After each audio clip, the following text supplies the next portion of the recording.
Hello everyone, মোৰ নাম ইক্ৰাম সৰকাৰ। মই আজি ক্লাছ 12 মোস্ট ইম্পৰ্টেণ্ট কেইটামান ভয়েস চেঞ্জ ডিসকাস কৰিম। তো ভয়েস চেঞ্জবিলাক কি হৈছে, এইবিলাক প্ৰিভিয়াছ ইয়াৰত বহুতবাৰ আহিছে। তো তোমালোকে এই ভিডিঅ'টো যদি চোৱা তেনেহ'লে তোমালোকে কি কৰিবা, তোমালোকে 3 মাৰ্কস পাই যাবা। কিন্তু এই ভিডিঅ'টো কিন্তু কেৱল সেইবিলাক ষ্টুডেণ্টৰ কাৰণে যে যিবিলাক 90 পৰা 95 পাব, তেওঁলোকে ৰিভিজনৰ কাৰণে ইউজ কৰিব পাৰে, কাৰণ তেওঁলোকে তো অলৰেডি ফিনিছ হৈ গৈছে পঢ়া। আৰু যিবিলাক এভাৰেজ ষ্টুডেণ্ট আৰু যিবিলাক পঢ়াই নাই বেছি অলপ কৰিছে, তেওঁলোকে এই ভিডিঅ'টো পঢ়িলে ভয়েস চেঞ্জত 3 মাৰ্কস থাকে, সেই 3 মাৰ্কসে পাব। তো এতিয়া কথা হ'ল যে the student was told to leave the room. এতিয়া ৱাজ আৰু টল্ড যে আছে, এইটো কোনো বাক্যৰ গঠনে এইটো নহয়।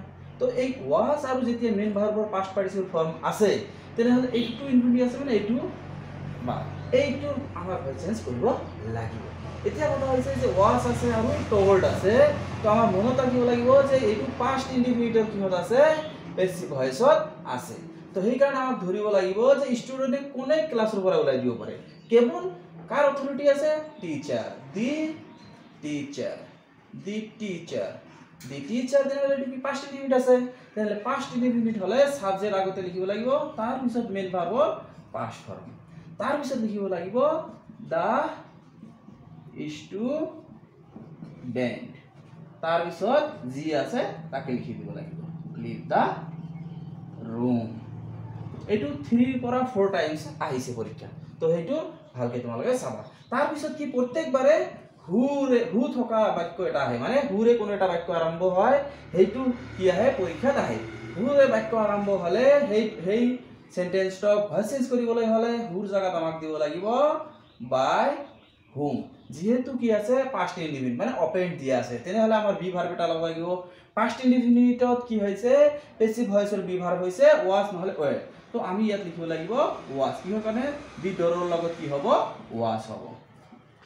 তাৰপিছত অপেন্ডে হৈ যাব,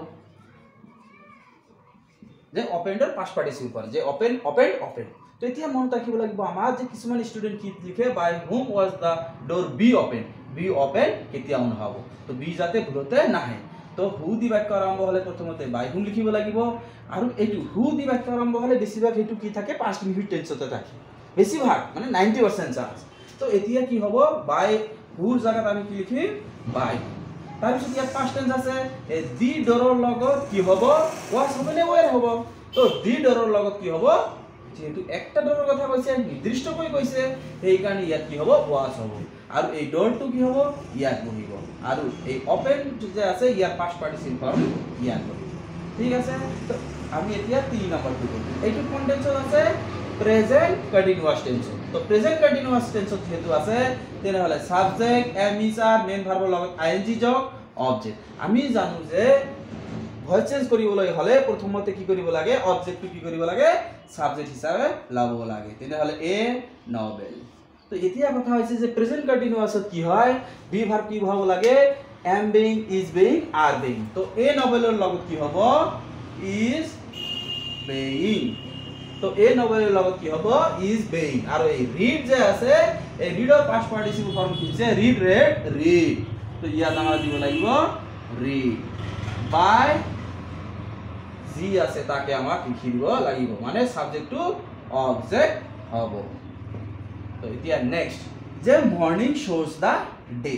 তো আমি এইটো কি কৰি, morning shows the day main ভাৰ্বৰ লগত কি আছে, এস বা ইএস আছে। তো আমি কি কৰিব পাৰো, দি ডে ইজ এনেকৈ কৰিব পাৰো, কিন্তু আমি শৰ্ট ট্ৰিক্সত যাম।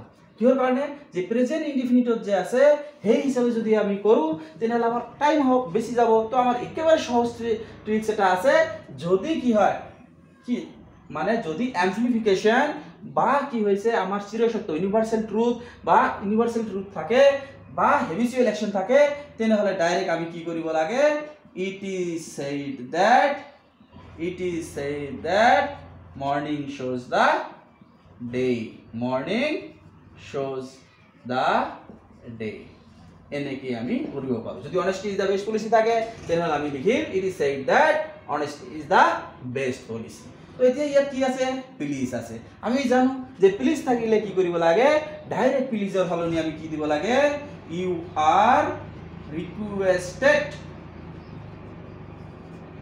টু দিব লাগে, আৰু যি আছে তাক আমাক কি কৰিব লাগে, হুবাহু লিখিব লাগে, গিভ মি সাম মোৰ টাইম এতিয়া দিব পাৰে please give me a pen তেনেহলে আমাৰ কি দিব লাগিব প্লিজৰ জাগাত ইউ আৰ ৰিকুৱেষ্টেড টু দিব লাগিব এতিয়া ইয়াত কি আছে মাই ৱাচ হ্যাজ বিন স্টলেন আছে তো ইয়াত কি আছে তোমালোকৰ পৰীক্ষাত এনেকৈ দিব পাৰে যে মাই বাইসাইকেল হ্যাজ বিন স্টলেন এটাকে দিব পাৰে যে my pen has been stolen তো আমাৰ দিব লাগিব যে চুৰি কাৰ্যটো আমি ডাইৰেক্টলি ক'ব নোৱাৰো সেইকাৰণে ক'ব লাগিব আমাৰ যে কোনোবাই চুৰ কৰিছে তো এতিয়া দিব লাগিব সাম ওয়ান যেহেতু হ্যাজ বিন আছে তেনেহলে আমাৰ ভাবিব লাগিব এইটো প্ৰেজেন্ট পাৰফেক্ট টেন্সত আছে তো সেই কাৰণে আমি কি লিখিব লাগিব someone has stolen my watch তো এইবিলাক কি হৈছে এই ছয়টা যে মই তোমালোকক ভয়েস চেঞ্জ কৰালো এইবিলাক কি হৈছে ৰিপিটেড হৈ আছে মানে ৰিপিটেড কোশ্চেন এইবিলাক তো তোমালোকে যদি এই ভিডিওটো 2-3 বাৰ চোৱা তোমালোকৰ এটা আইডিয়া আহি যাব যে ভয়েস চেঞ্জ এই কেইটাৰ ভিতৰৰ পৰাই আহিব তো ডিয়াৰ ষ্টুডেন্ট যদি তোমালোকৰ এই ভিডিওটো ভাল লাগে তেনেহলে শেয়াৰ কৰিবা আৰু তোমালোকে এই চেনেলটো শেয়াৰ ফলো কৰিলে তোমালোকৰ কি হ'ব যে তোমালোকে ভাল ভিডিও আৰু নেক্সট টাইমত পাই থাকিবা ধন্যবাদ